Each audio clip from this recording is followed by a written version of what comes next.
Hi friends, सत्य study junction में आपका स्वागत है। और आज मैं आपके लिए वीडियो लेकर आई हूँ। चीर भोग द्वारा सुखाधिकार या सुखाचार किस प्रकार अर्जित किया जा सकता है, कौन से अधिकार चीर भोग द्वारा अर्जित नहीं किए जा सकते हैं और प्रथागत सुख भोग एवं चीर भोग में क्या अंतर है।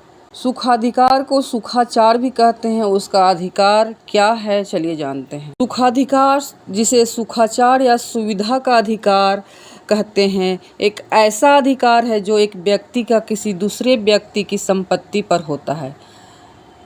तकनीकी रूप से कहें तो एक संपत्ति का दूसरी संपत्ति पर होता है, जैसे अपनी संपत्ति पर दूसरी संपत्ति पर से आने जाने का रास्ते का अधिकार। इसी सार्वजनिक उपयोगिता के उपभोग का अधिकार तथा जीवन के आवश्यकताओं का उपभोग का अधिकार। इन अधिकारों की आधारभूत सिद्धांत यह है कि हर व्यक्ति को अपनी संपत्ति से पूर्ण लाभ एवं पूर्ण उपयोगिता प्राप्त करने का अधिकार है तथा अन्य संपत्तियां पारस्परिक रूप से एक दूसरे के इस अधिकार को सुनिश्चित करने हेतु कर्तव्यबद्ध है। भारत में सुखाचार या सुखाधिकार का अधिकार भारतीय सुखाधिकार अधिनियम 1882 के अधीन संचालित होता है। इसकी परिभाषा है भारतीय सुखाधिकार या सुखाचार अधिनियम की धारा 4 में सुखाचार को परिभाषित करती है, जिसके अनुसार सुखाचार या सुखाधिकार एक ऐसा अधिकार है जो किसी भूमि स्वामी या किसी संपत्ति के स्वामी या मालिक को अपनी संपत्ति के फायदाप्रद उपयोग के लिए किसी अन्य संपत्ति या उसके संबंध में जो उसकी अपनी नहीं है कोई बात करने या किए जाने से रोकने के लिए प्राप्त है। सुखाचार को हम अंग्रेजी भाषा में इजमेंटरी राइट्स भी बोलते हैं। इस सिद्धांत में दो संपत्ति होती है। पहली, जिस संपत्ति के लिए सुखाधिकार या सुखाचार का अधिकार लिया जाना है, जैसे कि संपत्ति क पर जाने के लिए संपत्ति ख से रास्ता लिया जाना है। ऐसी स्थिति में संपत्ति अधिष्ठायी संपत्ति कहलाती है एवं जिस संपत्ति से अधिकार लिया जाना है, जैसे कि संपत्ति ख पर से मार्ग चाहिए या रास्ता चाहिए, उसे अधिभोगी संपत्ति कहा जाता है। सामान्य रूप से कुछ प्रचलित अधिकार जिन्हें सुखाचार या सुखाधिकार समझा जाता है वो इस प्रकार हैं। मार्ग का अधिकार, जिसके अंतर्गत अस्थावर संपत्ति के स्वामी को अपनी संपत्ति पर यदि कोई अन्य वैकल्पिक रास्ता न हो तो लगी हुई संपत्ति से रास्ता प्राप्त करने का अधिकार है। जैसे हवा, रोशनी का अधिकार, जिसके अंतर्गत संपत्ति स्वामी को किसी दूसरी संपत्ति के स्वामी को ऐसे हर कार्य को रोकने का अधिकार प्राप्त है जिससे उसकी संपत्ति में हवा एवं प्रकाश का आना बाधित हो।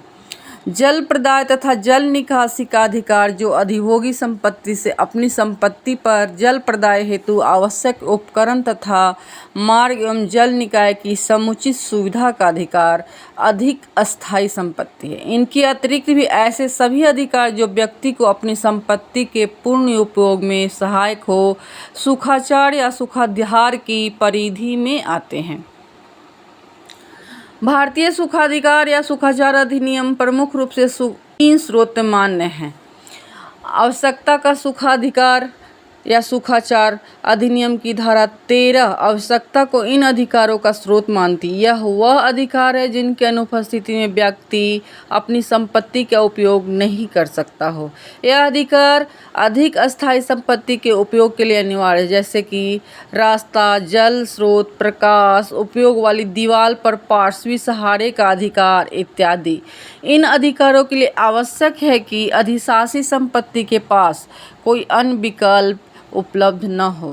चीर भोग द्वारा अर्जन अधिनियम की धारा 15 ऐसे अधिकारों को सुनिश्चित करती है जो अधिष्ठायी संपत्ति का स्वामी एक लंबे समय से लगातार बिना किसी रुकावट के उस अधिकार का उपयोग करता रहा हो, वह उस अधिकार के उपयोग के लिए अधिकारी हो जाता है या उन अधिकारों को सुरक्षित करता है जो एक लंबे समय से उपयोग किए जा रहे हों, भले ही उनका विकल्प मौजूद हो। यद्यपि इस प्रावधान के अंतर्गत ऐसे अधिकार प्राप्त नहीं किया जा सकता जो अधिभोगी संपत्ति को ही नष्ट कर दे। आता है प्रथागत सुखभोग या रूढ़ित सुखाचार। अधिकार है जो किसी क्षेत्र विशेष में किसी प्रचलित प्रथागत या रूढ़ी या मान्यता की वजह से प्राप्त होते, जैसे किसी व्यक्तिगत संपत्ति पर स्थापित देवस्थान या मंदिर जहाँ पर सार्वजनिक रूप से पूजा किया जाना रूढ़ी या रिवाज का हिस्सा हो, या अन्य किसी भी भूमि या स्थल पर किसी विशेष कार्य का निष्पादन उस क्षेत्र के रीति रिवाज का हिस्सा हो। सुखाचार या सुविधा का अधिकार सामान्य जानकारी में न होने की वजह से सामान्यतः फलित किया जाने वाला एक आवश्यक अधिकार है, जिसके सही एवं जागरूक उपयोग से अनियमित कॉलोनी अथवा ग्रामीण क्षेत्र में कृषि भूमि इत्यादि के बेहतर व्यवस्थापन तथा संपत्ति के बेहतर उपयोग को सुनिश्चित किया जा सकता है तथा दृश्य भूमि कानूनों लैंडस्केपिंग लॉज की आधारशिला रखने में उपयोगी हो सकती है। तो दोस्तों, यह था चीरभोग द्वारा सुखाधिकार कैसे प्राप्त किया जाएगा, चीरभोग अधिकार क्या होता है और रूढ़ी या प्रथागत सुखभोग और चीरभोग में अंतर। तो आपको वीडियो कैसा लगा आप कमेंट करके बताएं, और अच्छा लगे तो मेरे चैनल को सब्सक्राइब करें। मिलते हैं नेक्स्ट वीडियो में, तब तक के लिए बाय बाय।